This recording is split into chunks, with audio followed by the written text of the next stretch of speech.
तो इंडिया की करारी हार के बाद साउथ अफ्रीका और वेस्ट इंडीज के बीच में मैच हुआ, और जैसा हम 1.4 बिलियन इंडियंस ने प्रे किया था, सीधा सीधा साउथ अफ्रीका 9 विकेट से जीत गई और इंडिया के लिए काफी हद तक मुश्किलें आसान हो गई। रास्ता काफी साफ दिखा। ठीक उसके बाद ही इंडिया ने और ज़्यादा क्लैरिटी लेके आ गई, जब इंडिया जिम्बाब्वे को सीधा चेन्नई में जाती है और धूल चटा देती है। चेन्नई में जिम्बाब्वे थोड़ी सी ओवर कॉन्फिडेंट हो गई थी, जब उन्होंने स्टार्टिंग में ही कहा कि हम तो बॉलिंग करेंगे पहले, तो इंडिया ने बहुत ही आसानी से वो मैच जीत लिया। और फिर अब इस वीकेंड पे हम इस वीडियो में बात करेंगे कि क्या चांसेस हैं इंडिया के सेमीफाइनल में जाने के। काफ़ी क्लैरिटी है, वेस्ट इंडीज़ को हराओ सीधा पहुंच जाओ। तो इस पे हम शम्मी सर से ही बात करेंगे। तो अब कैसा लग रहा है आपको? Much better now. अब तो इंडिया जो है विनिंग उस पर दोबारा से आ गया है, और अब तो बड़ा स्ट्रेट फॉरवर्ड सी जर्नी है। We can't afford to lose any more games. अब तो गेम जीतते रहो। क्वार्टर फाइनल है ये एक तरह से, वेस्ट इंडीज का और इंडिया का। ये जीतो, ये जीतने के बाद सेमीफाइनल जीतो और फिर फाइनल जीतो। सीधी, अब तो सीधी सी बात है। अम, अब तो सिर्फ ये है कि ईडन गार्डन में ये मैच है, ठीक है, वो अच्छा बैटिंग ग्राउंड माना जाता है। अम, तो वहां पे जो रिकॉर्ड है इंडिया वेस्ट इंडीज का, मैंने अभी थोड़ी सी जो रिसर्च मैं कर रहा था इस गेम को लेके, जो इंडिया और वेस्ट इंडीज का जो रिकॉर्ड है वहां पे, हेड टू हेड वहां पे अब तक 30 गेम्स हो चुके हैं टोटल इंडिया और वेस्ट इंडीज के। उन 30 गेम्स में से इंडिया ने 19 जीते हैं, 10 वेस्ट इंडीज ने जीते हैं, और एक गेम जो है उसका कोई रिजल्ट नहीं रहा था। तो अगर नंबर्स के हिसाब से देखें तो इंडिया यहाँ पे हमेशा ऊपर ही आता है। और अगर वर्ल्ड कप्स में देखें, ठीक है ना, तो अब तक जब तक भी इंडिया और वेस्ट इंडीज वर्ल्ड कप में मिले हैं T20 के, उसमें भी India head to head stats में आगे है। इंडिया ने 3 मैच जीते हैं और एक वेस्ट इंडीज ने जीता है, ठीक है। तो मेरे हिसाब से सिंपल स्ट्रेट फॉरवर्ड फॉर्मूला रहा है अब तो, ये मैच जीतो आगे जाओ and win the world cup. अब तुम्हें क्या लगता है? तुम बताओ क्या लगता है इस मैच में इंडिया के चांसेस क्या हैं? क्या इंडिया को ध्यान में देना चाहिए? पहले तुम अपने व्यू दो, फिर मैं अपना बताता हूँ।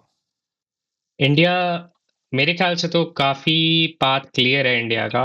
वर्चुअल सेमीफाइनल जैसे आपने कहा था, कुछ नहीं करना, जाके सीधा कोई run rate net run rate का इशू नहीं है। सीधा सीधा you win the match, you are in the semifinal, and the other team would be out of the tournament. इससे अच्छा और इससे आसान इक्वेशन हो नहीं सकता। इंडिया को थोड़ी बहुत चेंजेस तो करनी ही पड़ेंगी, क्योंकि रिंकू सिंह अनफॉर्चुनेटली अनअवेलेबल होंगे रेस्ट ऑफ द टूर्नामेंट के लिए। उनके फादर का देहांत हो गया है, तो उस वजह से ही won't be able to participate for the rest of the tournament. तो उस वजह से चेंजेस थोड़े देखने को मिलेंगे। लास्ट मैच में हमने देखा था कि संजू सैमसन टीम में वापस आए थे। उनका ठीक ठाक था, जो एक्सप्लोसिव जो स्टार्ट जो चाहिए थी उनको, मैनेजमेंट ने ही बोला था कि एक्सप्लोसिव स्टार्ट दो, ताकि हम एज नेट रन रेट जितना हाई हो सकता है उतना बढ़िया है। तो उस वजह से टीम में थोड़ी बहुत चेंजेस हुई हैं। अक्षर पटेल को मेरे ख्याल से वापस आना लाना ही पड़ेगा अब इस मैच में। अक्षर पटेल का रहना तय है, वाइस कैप्टन भी है वो। और फिनिशर्स के लिए थोड़ा सा, क्योंकि रिंकू सिंह नहीं है, तो फिनिशिंग के लिए चेंजेस बैटिंग ऑर्डर में ज़रूरी है। आपको क्या लगता है कि कौन फिनिशर के रोल पे होंगे इस बार?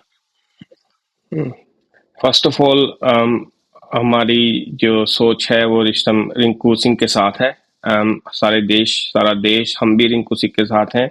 वो हमारी सोच में है, and we praying for you. अब ये बड़ा डिफिकल्ट टाइम है, उसको छोड़ के जाना पड़ा। चलो, जो किस्मत में था वो होना था, हो गया। बट ये we thinking of you Rinku Singh.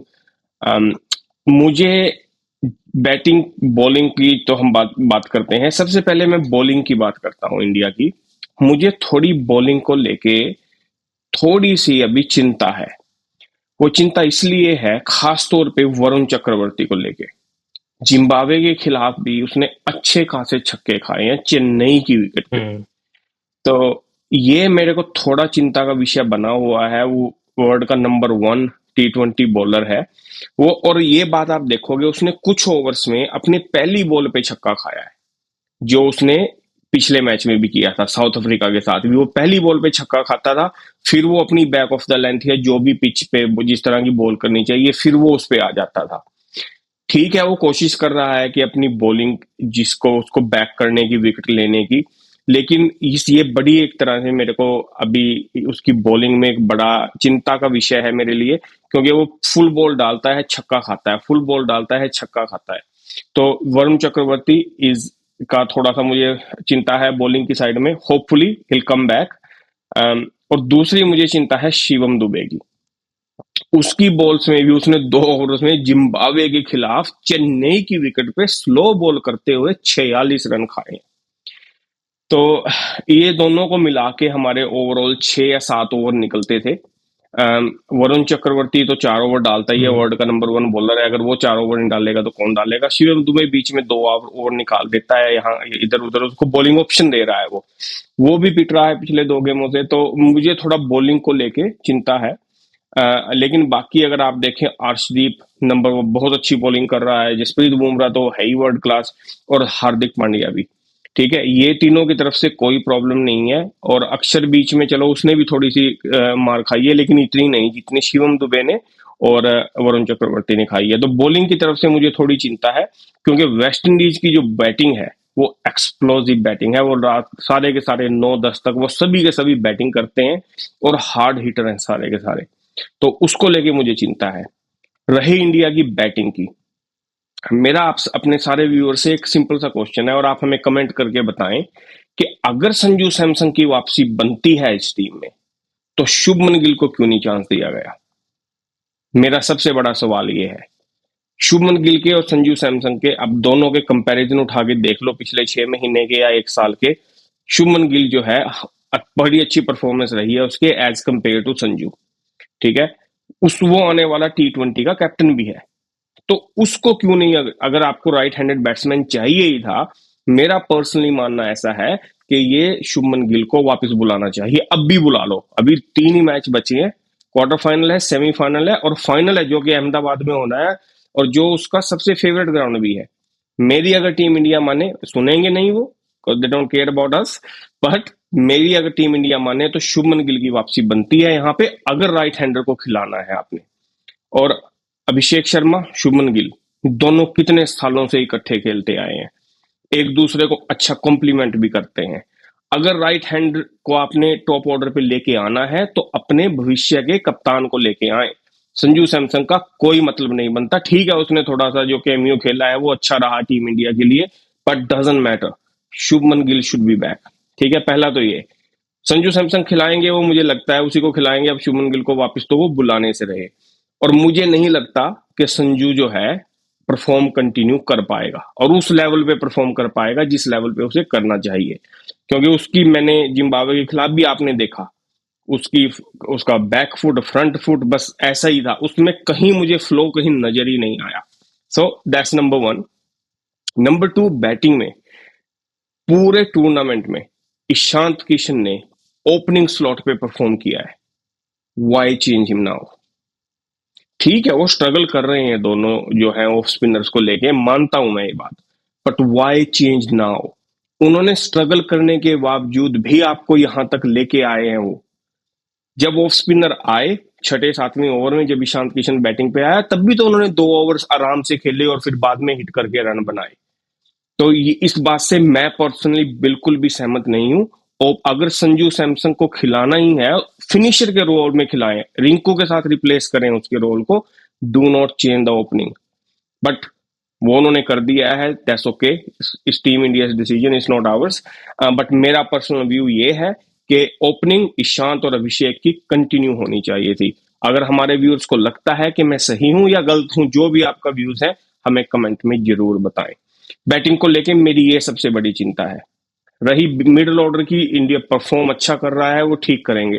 Tilak Varma थोड़ा सा फॉर्म में आया है, लेकिन तिलक वर्मा अभिषेक शर्मा बन के मत खेले, वो तिलक वर्मा बन के ही खेले।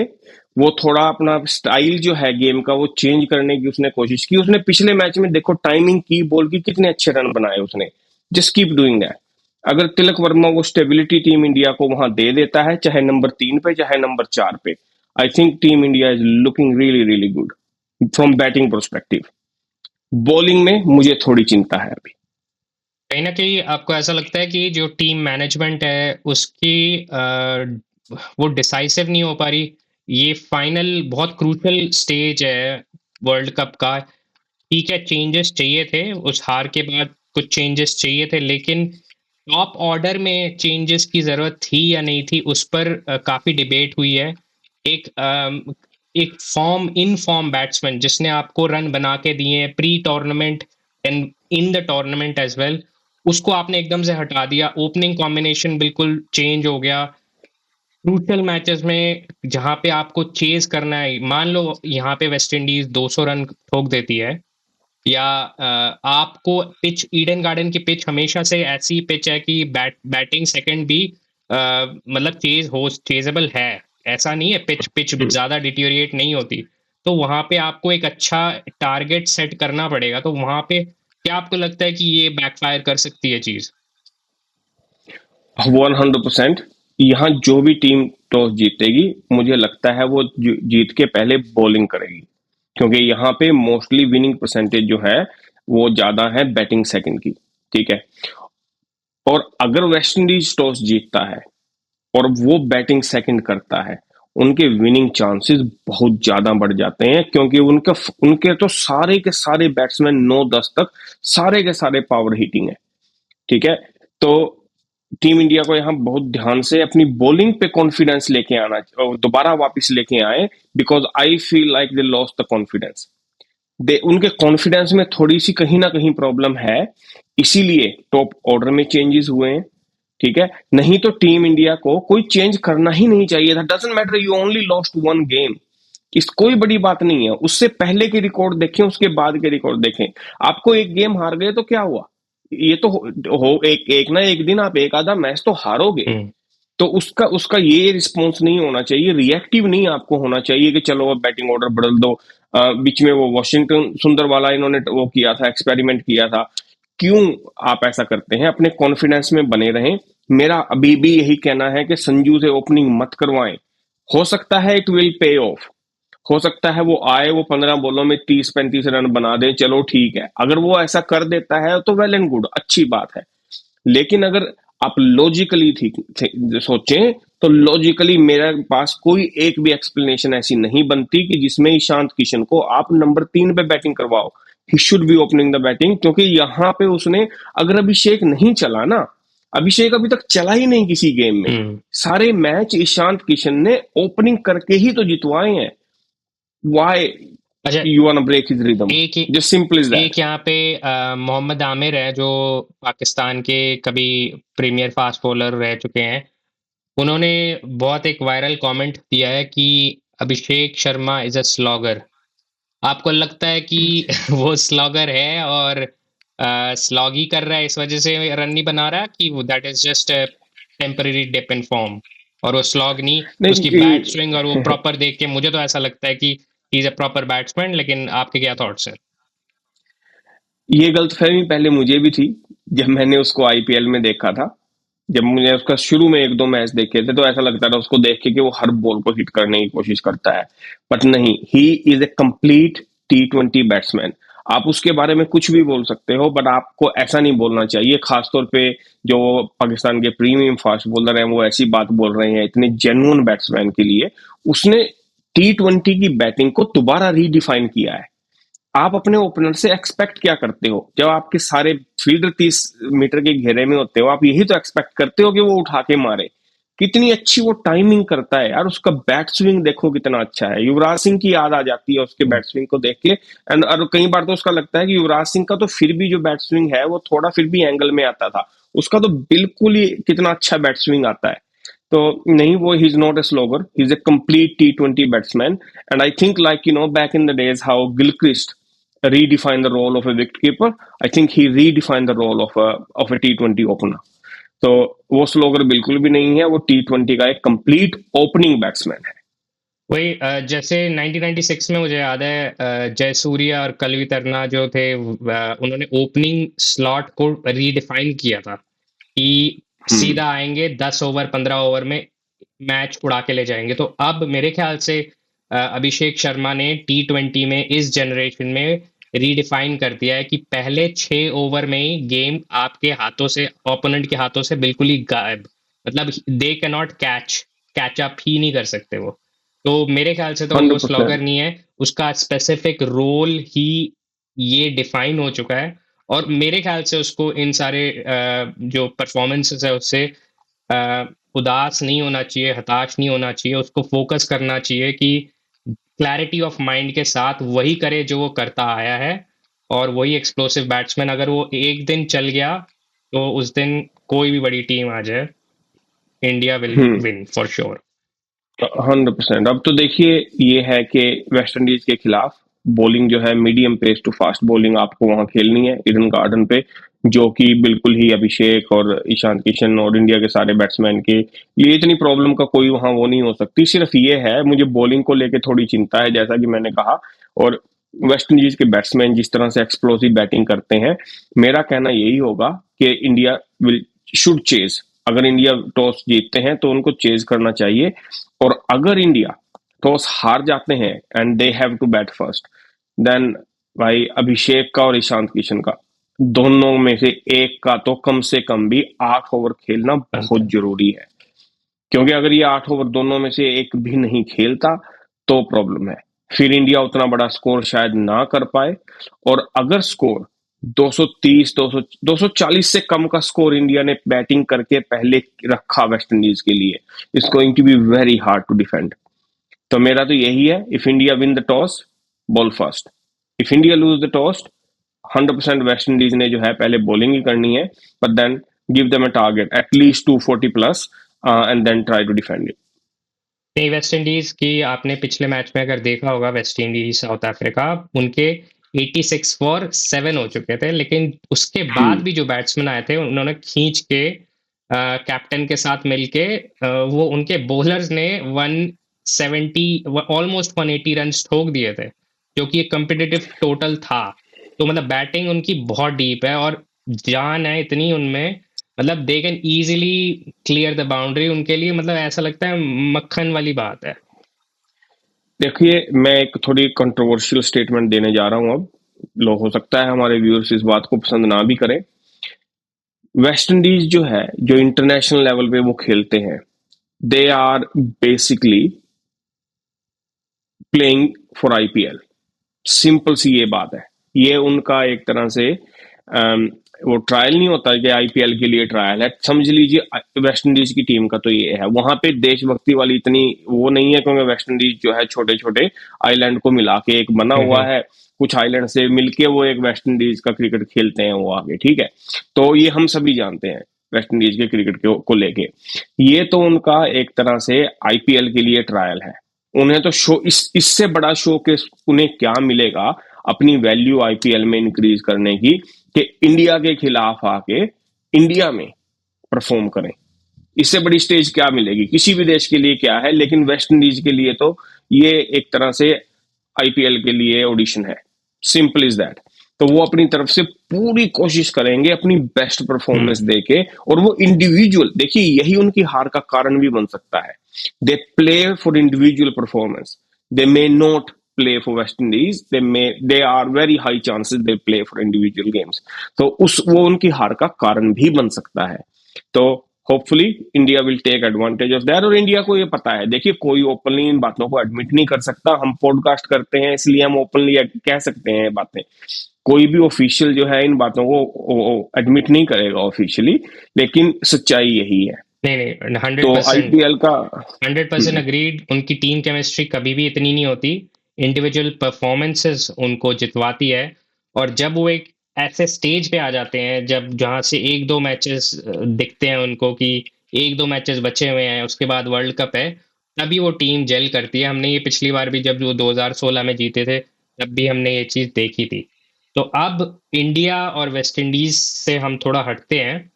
रिसेंटली आपने देखा होगा इंग्लैंड और न्यूजीलैंड का मैच हुआ था जिसमें न्यूजीलैंड सरप्राइजिंगली हार गई थी। इंग्लैंड कुछ ना कुछ करके दे क्रीप 10 और उन्होंने मैच जीत लिया है।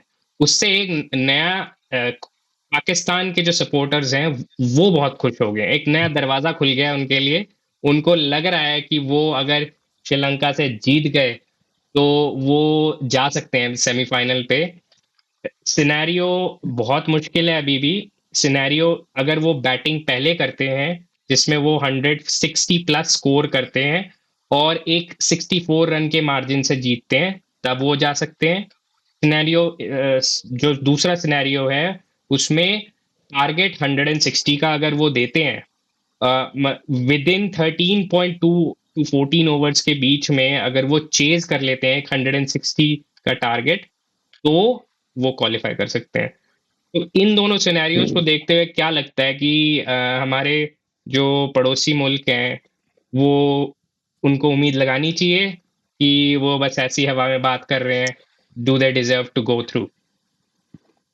देखो, हवा में बात करना और ये बेफालतू की उम्मीदें लगाना तो कोई उनसे सीखे, ठीक है। ये तो वो करते ही हैं, लेकिन it's going to be very hard.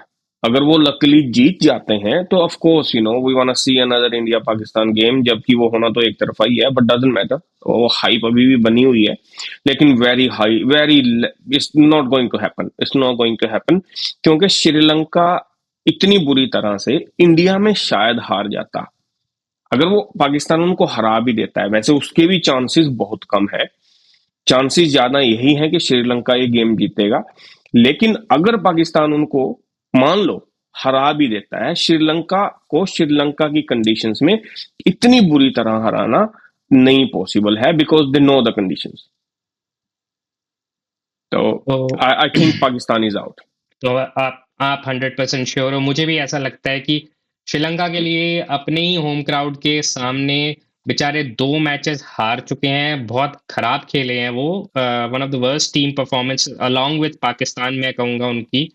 तो उसके बाद उनको अपना मुंह बचाने के लिए बेचारों को कुछ तो करना पड़ेगा, तो वो भी जान लगाएंगे। ऐसा पाकिस्तानी सपोर्टर्स को नहीं सोचना चाहिए कि बस वो आएंगे। और ऐसा नहीं है कि वो कोई जिम्बाब्वे या इंडिया जैसी कोई एक्स फैक्टर के साथ आ रहे हैं।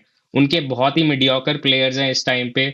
उनके बैटिंग ऑलराउंडर्स को पता नहीं है बैटिंग कैसे करते करते हैं, वो नहीं पता। उनके बॉलिंग ऑलराउंडर्स को 2 ओवर डालने के लिए दे देते हैं और बैटिंग उनसे होती नहीं, तो उनकी एक ना खिचड़ी सी बनी हुई है टीम। तो मेरे ख्याल से तो उनका जाना भी डिजर्विंग नहीं है इस बार।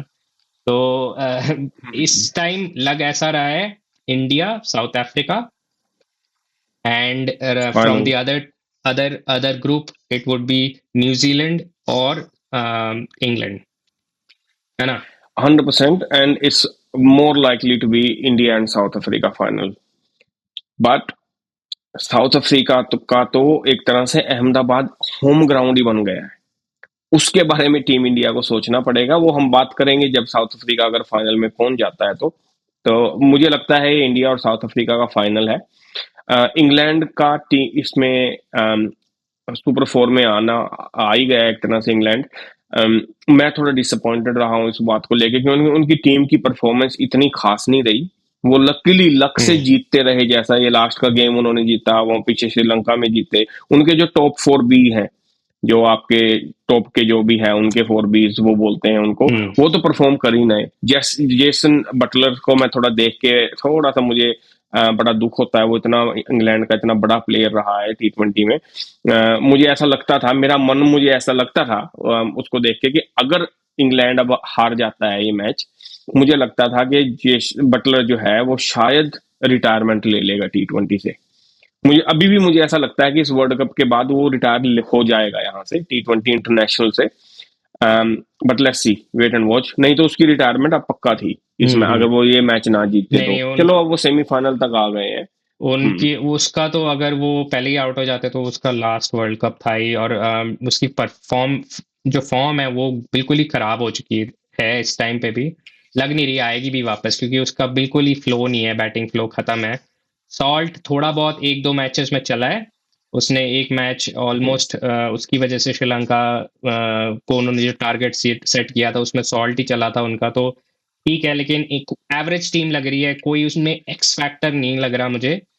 लेकिन एक बात मैं आपको बताऊं, अगर पाकिस्तान आ जाती है बाई चांस, तो इंडिया का जो और पाकिस्तान सेमीफाइनल से क्वालिफाई करके फाइनल जाती है, तो अहमदाबाद में नहीं होगा इंडिया का मैच फाइनल। हाँ। हम्म। तो वो हम्म। एक शाइनिंग रे ऑफ लाइट है, जो लग रहा है कि जो ये पनौती चल रही है अहमदाबाद के साथ, उसमें एक चीज लग रहा है कि हाँ अगर पाकिस्तान आती है तो क्या पता अहमदाबाद से मैच हट जाए वो वाला।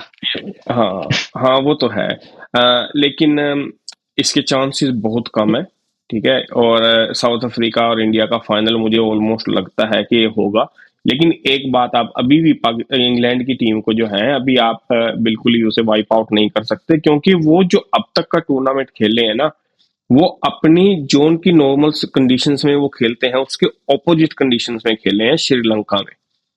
इस मैच में आके जो इंडिया के साथ सेमीफाइनल है, वो अगर अच्छे अपना प्रैक्टिस करते हैं, और कंडीशन से तो देखिए सारा, वो सारे प्लेयर उनके आईपीएल खेलते हैं यहाँ पे, उनको थोड़ी सी अच्छी बैटिंग कंडीशंस यहाँ मिलेंगी, बॉल बैट पे अच्छी आती है हम्म। यहाँ पे, पिच का बाउंस भी अच्छा है, थोड़ा वो स्विंग भी मिलता है ईडन गार्डन्स में। तो ये उनके लिए थोड़ी फेवरेबल कंडीशंस हो सकती हैं। हो सकता है उससे उनकी टीम की जो है परफॉर्मेंस वापस भी आ जाए। लेकिन वट उनको बहुत जल्दी करना पड़ेगा जो भी करना है। लेकिन I am expecting a better performance from England in this game. And at the end I hope India will win, and then will see the final between India and South Africa. South Africa जिसके साथ भी खेलेगा, चाहे वो New Zealand है, कहीं पे भी है, वेरी हाई चांस के वो जीते। मतलब अगर न्यूजीलैंड फाइनल, हाँ, नहीं। अगर न्यूजीलैंड फाइनल में आ जाता है, um, चलो फाइनल की बात हम बाद में ही करेंगे। हाँ, अभी फाइनल की नहीं बात नहीं अभी करते। क्योंकि ये दो मैचेस पे काफी डिपेंड करता है, तो अभी ज्यादा हमें भी स्पेकुलेट करना नहीं चाहिए। लेट्स वेट, अभी एक दिन में पता लग ही जाएगा हमें क्या हो रहा है। Hopefully we'll have a good match.